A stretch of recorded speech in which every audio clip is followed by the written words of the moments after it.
Okay, welcome folks. So today, for this short video, we're going to be talking about a really interesting and well-known principle in moral philosophy.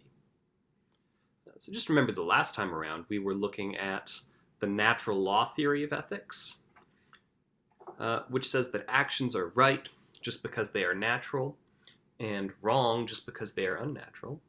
And then a person is a good person, according to this theory, to the extent that they fulfill their true nature. So for instance, if it really is good to give to charity, then we're basically saying that the reason why it's good to give to charity is because such charitable acts are a fulfillment of our nature as, say, like charitable beings. So Aquinas was one of the big advocates of this sort of natural law thinking in ethics. But many of these natural law theorists, like Aquinas, are also going to include a number of supplementary principles to go along with their general principle of natural law. Now notice that this means that these versions of natural law theorists are going to say that acting in accordance with your nature is going to be necessary, but not sufficient for moral rightness. That is, you have to act in accordance with your nature, but if there are supplementary principles of morality, then you're going to have to follow those rules too. And one such supplementary principle that many natural law theorists accept, Thomas Aquinas among them, is this doctrine of double effect. So let's look at exactly what the doctrine of double effect says. So here's the principle. It said that provided you have a worthwhile goal, you are sometimes permitted to act in ways that foreseeably cause certain types of harm, though you must never intend to cause such harms. So the idea is, it's okay to bring about certain harms foreseeably but unintentionally, although if you were to intend these harms, then your action would be wrong. So I think that a first way of getting into this theory is just to notice that maybe we can recognize certain cases where you foresee harming somebody, but you don't intend to do so. Try to take a second and think of a case where you foresee harming somebody, but you don't intend to do so. Well, one example we might think is in the case of war, right? When we fight wars, we're sometimes at least according to anybody who isn't a pacifist, we are sometimes doing the morally right thing by fighting that war. We might say that we foresee harming people in those cases. But we might also think that it's not like our intention is to harm other people. In a similar way, we're going to encounter a lot of cases like this in medicine. So for instance, putting a person through surgery, you would foresee harming your patient, especially if you're giving them open heart surgery, but it's not quite that you're intending to harm them. The thought might be, if you could simply get rid of the pain that comes along with the open heart surgery and just make the patient better off, you would do that. So even though you are harming the patient and you're harming them knowingly, we might think that it falls short of an intentional action.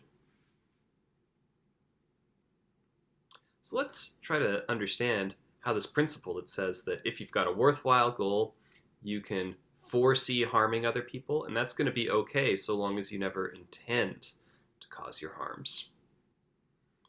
So let's look at the example of war first. It says it might be permissible to kill a citizen, that is a civilian, when making a tactical strike against a soldier or their munitions plants. But it's not permissible to maybe make the same strike with the main aim of killing civilians simply for the sake of terrorizing the enemy or lowering the morale of your enemy. In a medical context, now this is why we had a bottle of morphine for the title page. In a medical context, it's sometimes thought that it might be permissible to hasten the end of a patient's death, or I should say the end of a patient's life, by giving them pain relief medicine, like morphine. So in those cases, we've got nurses giving a patient morphine. Morphine often suppresses a patient's breathing. But sometimes we think that a patient is suffering, they're going to die, and we say, look, we're going to keep giving them the morphine to ease their pain, even though we know that with the suppressed breathing, that might make them die sooner. So that's one case. But we could also imagine a case where we've got a nurse who just wants a patient dead and out of their ward, right?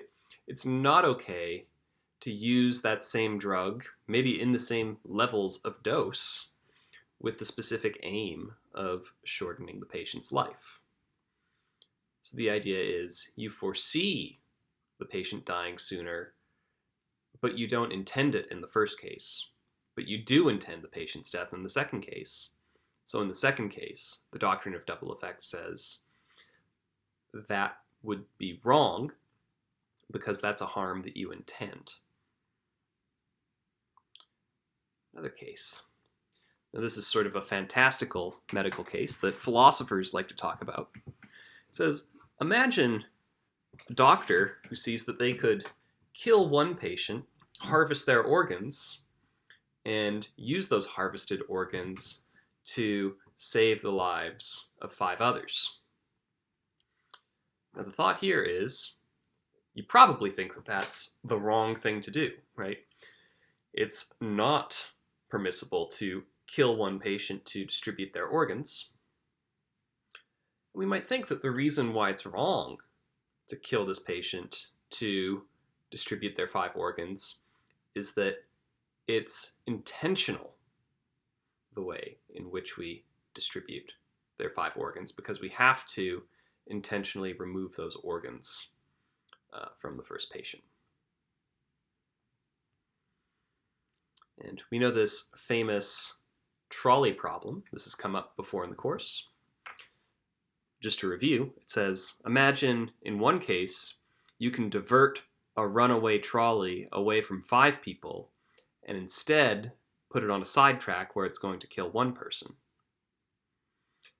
Now that case is sometimes contrasted with a case where you're trying to stop a runaway trolley from killing 5 people, and the only way that you can save the 5 people is to push a very large man off of a footbridge into the path of the train, and the large man is going to be large enough to stop the trolley and save the 5.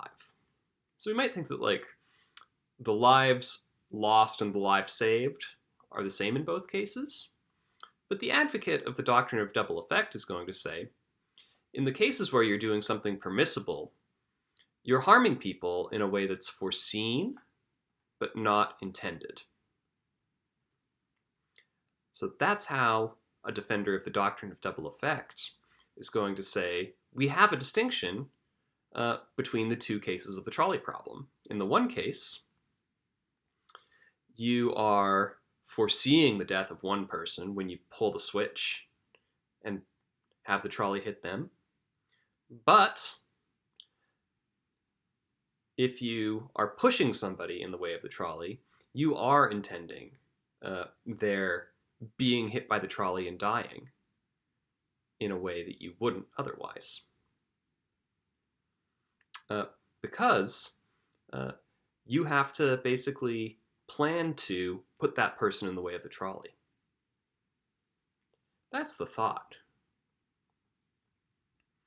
But as we notice in our textbook, sometimes what we find in philosophy is that it's hard to articulate the distinction that we're trying to make, this distinction between the things that we foresee and that which we intend, such that there are some actions, going back to the case of giving a patient too much morphine, you might be doing the same physical action, but in one case you intend the death of the patient, and in the other case you foresee it but don't intend it. So here's our trolley cases again, right? And that's our other example. When you pull the switch to bring the trolley to the side track, you are foreseeing the death of this one person, but not intending it. Whereas in this case, when you push the large man off the footbridge in the way of the trolley to save these 5, you are intending the death of the large man. That's the thought, right? But here's what happens in our textbook. Schaefer-Landau asks, can we really distinguish between intention and foresight? Can we do it in a clear way? We might think, if you can't actually explain what the difference between intention and foresight is, it might not actually be a helpful concept.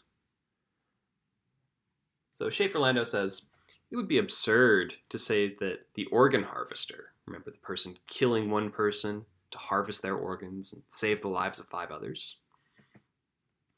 Schaefer-Landau says, it would be absurd to say that the organ harvester doesn't intend the death of the person that they remove the organs from, even if this harvester says, look, if this person somehow managed to live, I'd be delighted. So one possible definition of what it is for you to intend to do something is that you want something to occur as the result of your action. But we might say, like, look, when I push the fat man off the footbridge, I don't want him to die. I just want him to get in the way of the train. Again, some definitions say intending to do X is just equivalent to saying X is part of your plan of action. Again, it doesn't seem like I'm planning for the death of the large man. Oh, it's interesting. The defender of the doctrine of double effect might say that you don't depend on this person being on the track in the way that you depend on the large man being in the way of the train, right? Say, look, you intend to do X, you would regret it if X didn't occur as the result of your action. Well, Again, we might be overjoyed if we pushed the large man off the footbridge, the trolley hit him, and saved the others, but we somehow managed to save that person's life. Well, then it seems like we wouldn't regret the death of the large man, so it seems like we didn't intend the death of the large man. Again, it seems like we need a better definition of intention. We'll try 2 more. Let's look at D. You intend to do X means X results from your actions in a non-accidental way. Well, in that case, we're just going to notice, like, look, if you pull the switch and the trolley hits the one person tied to the sidetrack, it actually seems as if it was no accident that you brought that person's death about. In a similar way, when a nurse gives a patient morphine and hastens that patient's death, it's no accident, right? So it seems that this definition has the problem of saying that, well, then we just don't have any way of distinguishing between what we intend and what we foresee. Because the things that we foresee are the things that are going to happen as a matter of no accident. That's 1E. You intend to do X you must cause X if you were to achieve your goals. Well, again, this might be getting there. Maybe we must cause the fat man to be in front of the train in order to achieve my goals of saving the 5. In a way that's somehow different from my having, my needing this person on the sidetrack. I don't need this person on the sidetrack, right?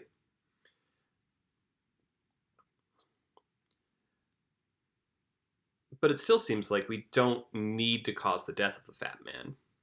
It seems that maybe we just need to cause him to be in the way. Again, it seems that you don't intend everything that you must cause to achieve your goals. Just one other example. Say you put on a brand new pair of sneakers and you go for a run. And in the course of that run, you wear your sneakers down, right? They go from perfect and shiny and new to having some scuffs on them and having a little less rubber on them than when you started. Now, it might be that you must cause your sneakers to wear down if you are to achieve your goal of going for a run in those sneakers. But it's not the case that you intend to wear down your sneakers. That seems to be more like a foreseen but regrettable and unintended side effect. But this is all to say, we can notice this with certain descriptions of the trolley case and other cases that the suggested definitions A through E, it seems that these would even suggest that you're not intending the death of the person you push in front of the trolley. But then it gets really hard to distinguish between what we intend and what we merely foresee. So, I'm not going to solve this puzzle for you. This might be one of those philosophical puzzles that's just going to be there and for you to think about. How can we distinguish between intention and foresight in a way such that you foresee but don't intend this guy's death, but you foresee and intend this fellow's death in a way that makes it impermissible by the lights of the doctrine of double effect? So, just to sum up, the doctrine of double effect says you can bring about harm. That is, it's permissible to bring about a harm in those cases where you have a worthwhile goal and where harming a person is foreseen but not intended. And once we have this idea, it can explain many important moral distinctions that we make, whether it be in the case of medicine or war, but also in the case of thought experiments like the organ harvester or the trolley problem. But we also noticed it's very hard to distinguish between that which you intend and that which you merely foresee. So it will be up to you to think about whether there's a good way of distinguishing between intention and foresight, such that we can plausibly appeal to the doctrine of double effect in the context of, say, medical cases or in making sense of the trolley problem. So, thanks for listening in, and take care.